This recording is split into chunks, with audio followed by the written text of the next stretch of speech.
Hello, this is part 12 of the Final Fantasy X NSGNSNCNONENNEBB.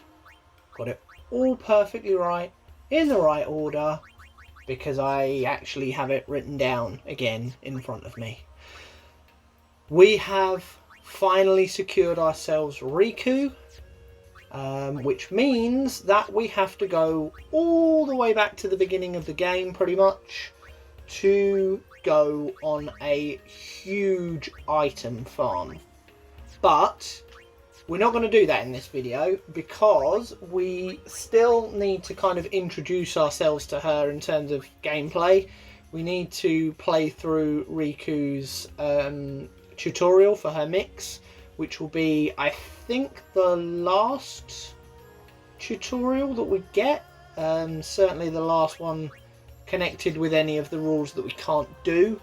Obviously we have to mix two of something together in that fight in order to kind of pass the tutorial. So, and we will see it here. We will get, I think it's a couple of bomb fragments, and then we're kind of told to put them together. We're not going to do that though. Oh, bomb cores, in fact. Yeah, we definitely don't want to. We definitely don't want to be wasting those. They're actually quite useful. So I think we. What do we end up using? Like a grenade and a power sphere or something. Because technically speaking, you can mix anything.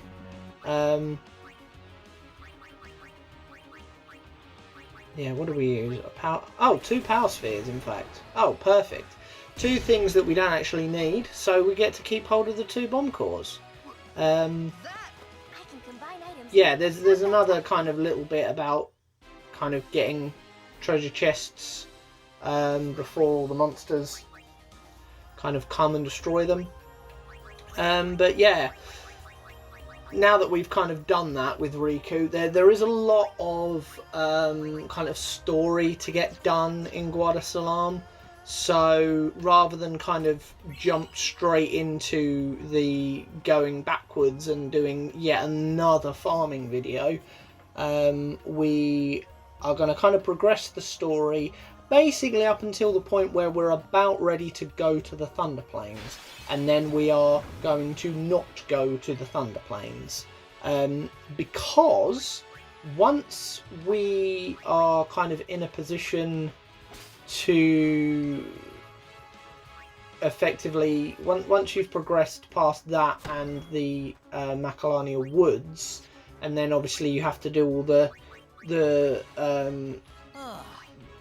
Machina fight with the Owlbear, and then obviously the Seymour fights and the all that stuff.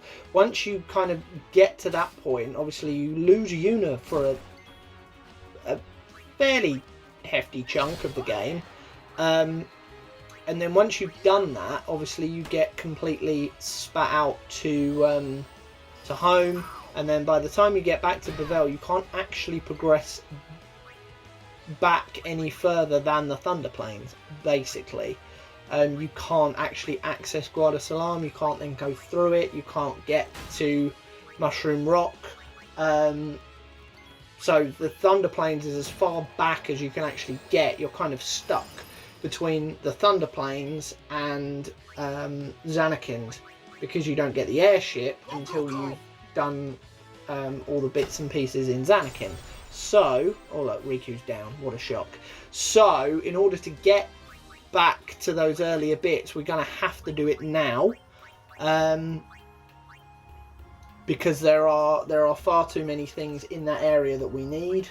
And we're not going to be progressing through those sections. We're not going to be able to clear...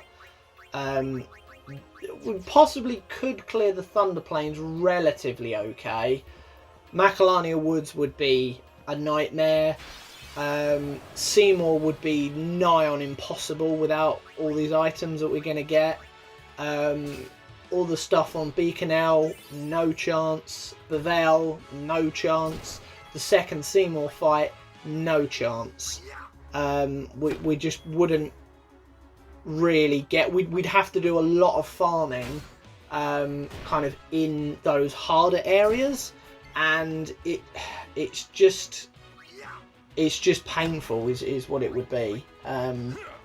Especially if I'm looking at my list of items,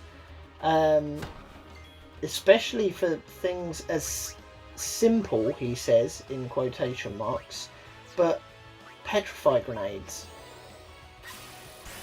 Like, we can get a few as a rare drop in the Thunder Plains, but without them, progressing is going to be a nightmare, because yeah, we can effectively spam them against most things and get kind of instant wins. Because don't forget, we can't escape from any random fights, and they're only going to get harder.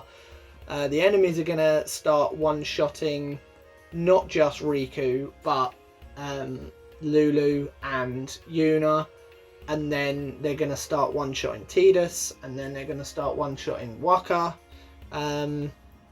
and then we're going to get to points where they have area of effects attacks that are going to one-shot pretty much everyone, apart from maybe Auron if we get lucky. But if he's been chipped away a little bit and we get caught out with an area attack, we're screwed. So yeah, that's why we're going to go back to those earlier points now. They're a lot easier to steal from, and we're able to kind of item accumulate a lot easier. But yes, so there's a couple of shops in Guadalsalam that are going to be very useful. I think Owaka's here as well. I think that's where we get the Death Touch weapon. Oh, Customise, that other thing we can't do. Oh, even just this would be so much more useful, being able to customize, because then we wouldn't have to worry about certain item farming. We could get things like auto life, auto haste. Like, the best we're going to get is SOS haste. It's the best we're going to get, unfortunately. But I mean, it's a challenge run. It's meant to be a challenge. Yeah.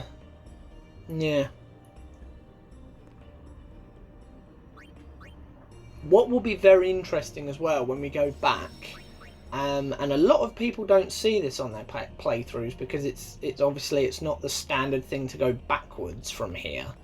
I mean, to be honest, you don't actually even have to get as far as Guadalsalam before you see it. As soon as you beat the Sin Spawn at the Mushroom Rock, if you then start going back to Mihen and back towards Luca, the Guado presence in the game becomes a lot more intensified. The Crusaders kind of disappear almost. Obviously a lot of them have been killed. The ones that have survived, they're kind of few and far between. They're sort of licking their wounds, and they're just not about. And then the Guado kind of take over, if that makes sense. They kind of go back to those areas where you hadn't really seen them beforehand, and yeah, they sort of start influencing the townsfolk, if you like. They start kind of showing their face more, offering help more, offering to protect along the Mihen High Road more, basically kind of pointing the finger at the Crusaders and the Albed and saying, look, you shouldn't really have trusted in those guys. We're going to be the ones to kind of help you out here. So there it is. Fatal Cutscene. And if you don't buy it now, you basically miss the opportunity to get it.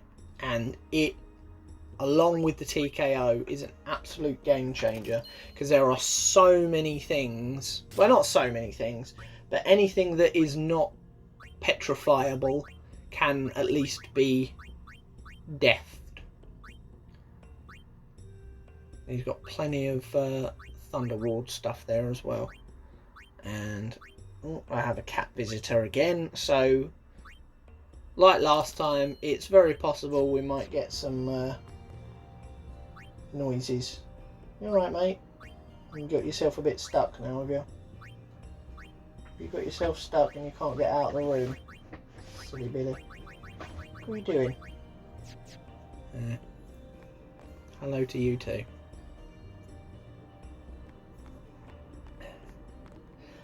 So yeah, obviously we've got to go through all the stuff in Seymour's mansion. We've got to kind of get his proposal. We've then got to go to the far plane. We do get to upgrade the Brotherhood, which is good. Although soon we won't be using it at all because of First Strike. But it's handy. Handy for the next section. Water Strike, Sensor. Handy. Because at the moment we've pretty much only got, I think Kimari might have a sensor weapon, and obviously the Rod of Wisdom for Yuna has got sensor, which is such a godsend, especially against bosses. Hello, mate. Yeah. So, and once we clear these bits, unfortunately, yeah, it's just going to be kind of lore and cutscenes in this video, but it's got to be done. There was a bit of gameplay, so we've still got to kind of show everything. We've got to make sure it's all visible, so that you guys know that I'm not doing stuff that I'm not meant to be doing. What are you doing, mate? He's got some obsession with a bag that's on the floor near me. Right, leave it alone, mate. Oh, such a pest. Yeah. Right. Skip through all this as quick as possible. Then we can skip through the far plane as quick as possible. And then we can kind of go back.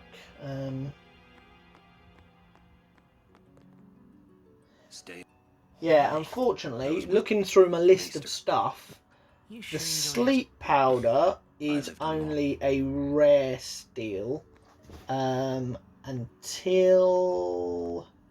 we get to Macalania and we confront the snow walls. It's then a kind of a common steal. So maybe we farm it there. I can't remember. We can then get some from the sand walls in Beacon as well.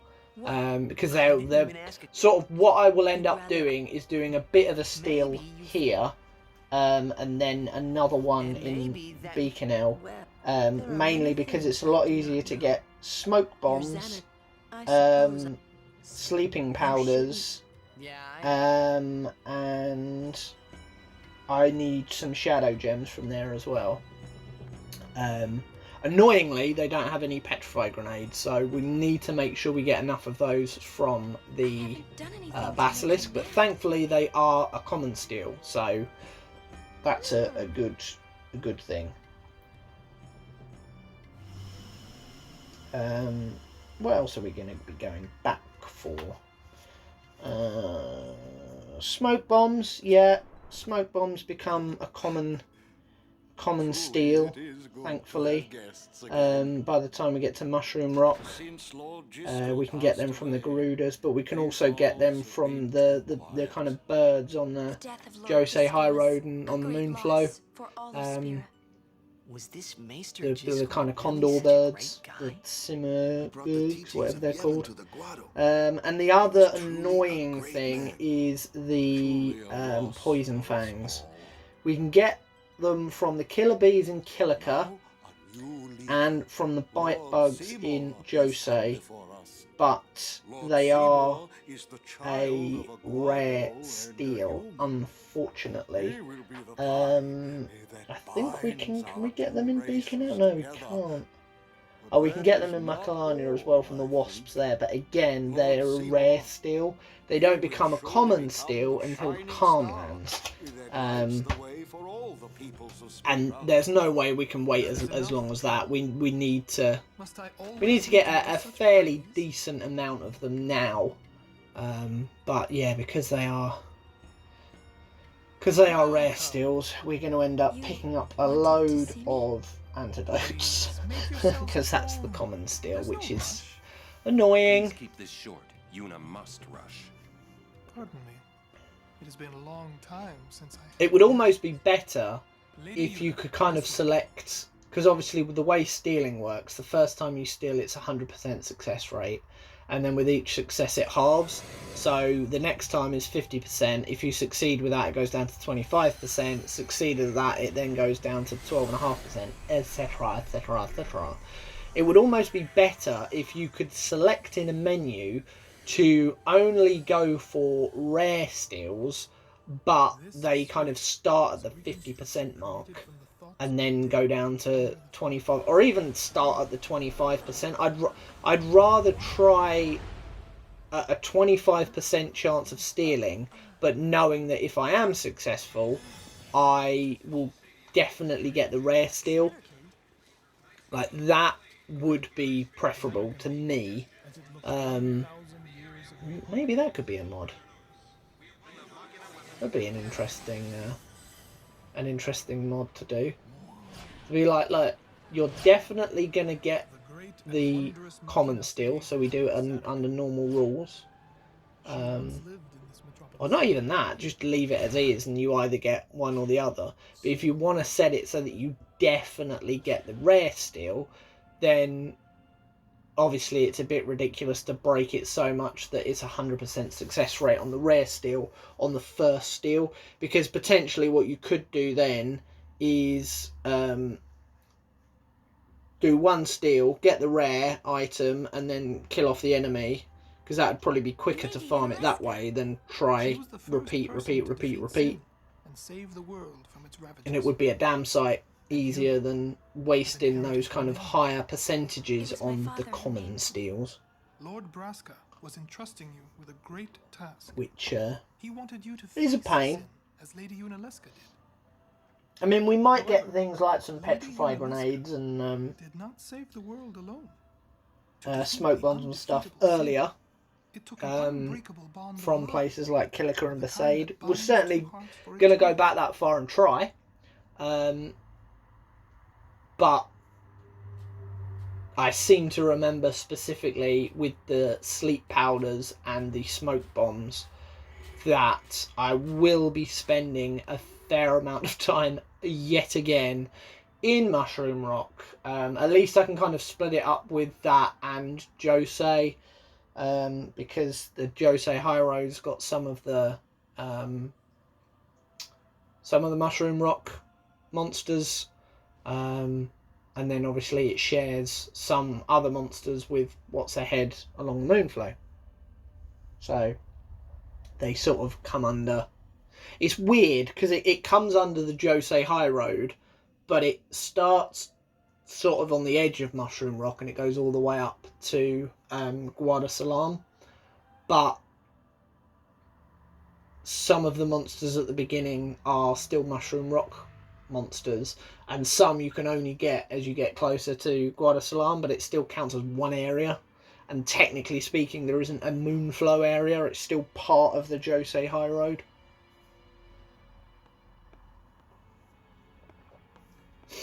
Alright, there's the proposal from the creepy guy, from the dad murderer. Considering as well that his mum is his... Wow, your face is being red. Is the faith for his summon for Anima. It's like, what was the situation there then? Between like her and the dad, and why did she decide to marry him? Become a faith? You serious? Hey. Very, very odd. You know what Yuna must do. Of course. I don't know if they ever really go into it. No. All Obviously, she was a human and his dad was a Guardo, but outside of that, they never really dig into it as far as I'm aware. Only the fact that he killed his dad and then he gets killed and refuses to be sent. And tries to get Yuna to Spira is no playhouse. use him to become Sin. Diversion may amuse an audience, but it changes nothing. Very bizarre. Very, very, very Even bizarre. So, the actors must play their parts. And then later on we get to use Anima as well if we want. Very bizarre. There's no need to answer right away. Please, think it over. Now that's one thing to consider. We leave. Lady Yuna, Large I temple. await your favorable reply. I mean, there's no need for us to get Anima. Not that it... I mean, the rules technically don't state that we can't acquire Why are you still here, the sir? other Aeons, although technically speaking we can't acquire I the beg your pardon. Mega Sisters anyway, because we have to have summon battles with Belgamine, which obviously we can't do. But in terms of Anima, that is just collect all of the items from the cloisters. And then Yojimbo is beat him in a fight and then pay to hire him. So, technically speaking, according to the rules, we could get both of them. Yuna, the High Summoner's daughter. But specifically with Anima, it's like the seals that you open with the chests that you do. It would give Spira something. Are there items there? It's been so long since I've actually gone to that bit of Barge because I haven't played this game in so damn long. I wonder if it's possible to get extra items there, because obviously we're getting the items from the cloisters anyway. We've already got 3. We gotta defeat Sin. Romance can We wait. will be getting the other 3. Yeah, Maybe it is I wonder. a fine time. You serious? Oh well, right, yeah, he's proposed, blah blah blah blah blah, makes everyone happy, apart from, you know, everyone in this group, everyone will be miserable. Maybe I should Let's do get what to I the can. far plane, let's kind Never of imagined see some doing figures of anything like family this. members and whatnot. I won't answer. Let's get till I Jiskel's know what's sphere, right. let's Seriously? get going. You could always just quit your pilgrimage and get married. I will. Go on. Incidentally, I'm sure that Seymour, Lord Seymour that will will be the understand. next farming I fight guess so. as well. I am a Because we summoner. definitely need I a must silent fight strike and defeat weapon Sin. for Like Orin Braska or before for Kimari. I had to stop myself. I mean, from shouting. technically What's speaking, there to we think could about? get one for Yuna I'm or going to the Lulu, floodplain. because they're I'm also going in to that see my area father and in think on this. Go the on. Via Purifico. We'll be right behind you. But I wondered why none of the. I mean, Do you weapons love for them Seymour? generally are kind of, they're not ideal. Obviously outside of getting Death Touch, that's awesome. We love a bit of Death Touch. But yeah, if we don't get that item from Seymour, we are going to be farming it from him because we need it in order to About progress. this far. Thanks When to somebody one of the dies, lavas there. So their souls. So if or- you don't silence but it, that- it just keeps and casting water magic on dead itself, and it just keeps healing and getting stronger. And we can't reflect it because we don't have Riku. So we can't use a star curtain, and I don't actually think you can acquire star curtains at that point anyway.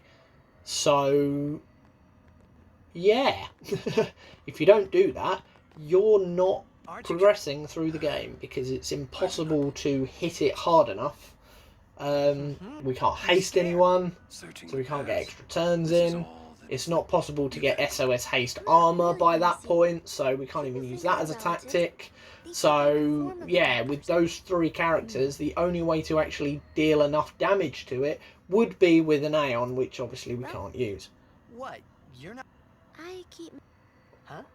It is interesting though, because there's a few times like that where the game, if you know the game well enough, or if you've kind of researched it enough, there's enough times where you need X or Y, or X and Y, or X, Y, Z, or whatever, in order to progress through this bit. And it just so happens that you have the opportunity of getting those things or doing those things before the bit you would get blocked at. Obviously, with that, you need to get it all the way back at Macalania in order to progress through Bavel. So, if you don't know that and you don't do that, you're kind of screwed. But if you're aware of it and you get it, you're fine. It's just interesting how those kind of roadblocks, the solution to them is specifically put in the game before the actual roadblock. And I wonder if that was a kind of specific design choice. I wonder if while they were making it, they thought, well, if people are clever, they can circumnavigate some of these problems and some of these pitfalls by really knowing the game and really knowing what's expected and kind of going above and beyond and farming for certain things or stealing certain things or collecting certain things in order to progress. They look so happy. Almost like they had kind of playthroughs like this in mind. Because if they'd have just gone, oh yeah, with Seymour you get a weapon that does, I don't know. I mean, it kind of makes sense because he's a mage to get one with Silent Strike, but obviously you can also get armors from him as well. So if it had just been armors with like silence resistance, or if it had been just like magic plus weapons, say you get a magic boost of 20% or something, that's your prize. Okay, well that's pretty good equipment, but it wouldn't solve the problem further on in Bavel, and you would have no way of progressing. The only way you could progress is either with an Aeon, or if you'd have already customized the weapon ready for it. And obviously with this rule set, you can't do either of those things. So it's interesting how there's a few bits and pieces put in there specifically to kind of help you. And like there's a few bosses where you kind of need to use reflect in a certain way, either on yourself or either on them. But by the time you get to those bosses, you're able to steal star curtains, whereas you couldn't beforehand. But you didn't necessarily have to have that equipment or that item yet in order to achieve that. It's very, very odd how those bits have been specifically put just before where you actually are going to need them. Like the lightning strike weapon for Tidus. Let's go back. Granted, we didn't necessarily have to have it in order to beat the extractor, but as you saw, it makes things a hell of a lot easier. He won't come. Especially when acquiring the same sort of thing for Waka as well. But like getting the sentry, when you get the sentry, just as stuff is starting to hit a lot harder, just as stuff is starting to outspeed you and you're gonna be getting ambushed all the time. Oh look, here is an item that means that you can never be ambushed as long as Orin's in the party and he's got it equipped. And at that point, oh, you can get Stone Touch weapon for Waka, and a little bit further on, you can get a Death Touch weapon for Lulu. But earlier on, you didn't actually need them, so they weren't available. And as soon as you're kind of on the cusp of starting to really need them, that's when you're able to actually acquire them. Either through buying them, or through monster drops, or through an item steal, or through, like, boss farming for a certain item. She must have accepted death while she It's a really interesting Whoa there. kind of thought, really. I'm sorry. Which, until you kind of are going through this game like this, you never really think about. I think I just... And if you're doing a normal playthrough, you get to the end of the Seymour fight and you go, oh, okay, I haven't got the Silent Strike weapon, never mind, carry on. And you just carry on anyway, because if you get to a point where you're like, well, I need a Silent Strike weapon, let's just customise one. See, so I told him what I thought of him right there. It's interesting where obviously you're kind of hamstringing yourself, where you then really pay attention. What are those items that I can steal from those monsters? What are those items that drop from those bosses? How can I use them to my advantage? What are those items that usually on a normal playthrough, when you get to that shop, you look at and you just go, nah, I'm fine. Like the sentry, for example. If you've been using the sphere grid and you've been leveling everyone up as normal, you kind of don't really need it. You've got enough speed, you've got enough evasion. You might get ambushed every now and then, but not to the degree where if you do, you're kind of screwed. Because don't forget, your defences have been getting stronger. Your HP has been going up as well. So if you do get ambushed and you do get kind of a round of attacks from everyone, even like the weaker characters, even a Riku or a Lulu, probably not going to die from it. And if one or other of them does, I mean, you're not looking at a party wipeout. Because characters like Tidus and Waka, and especially Auron, will have the health and the defences in order to withstand it.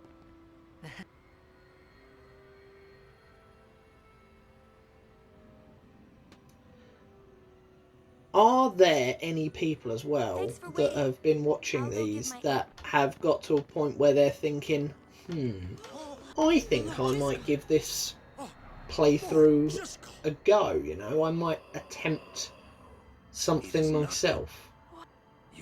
Because I tell you what, it really gives you a new kind of outlook on the game. It makes you think and play in ways you never really would bother to before. It almost feels like a completely different game because of those limitations that exist. I don't understand how a man... I would think, but he's something. And to be honest, it's kind of made me... It's made me think about other games, other kind of challenge runs in the future to potentially go down that route. The only pain in the arse is a lot of the time you need to mod stuff in, which, as I've said before, I can't do on a console. There's no way of, like, Final Fantasy IX, I would love to do some playthroughs with, like, Fratley or Beatrix or the Tantalus characters or Kuja, or I would absolutely love, because I mean 9 is my favourite, absolute favourite, and I would love to be able to mod in those characters and play through with some of those. What's that mean?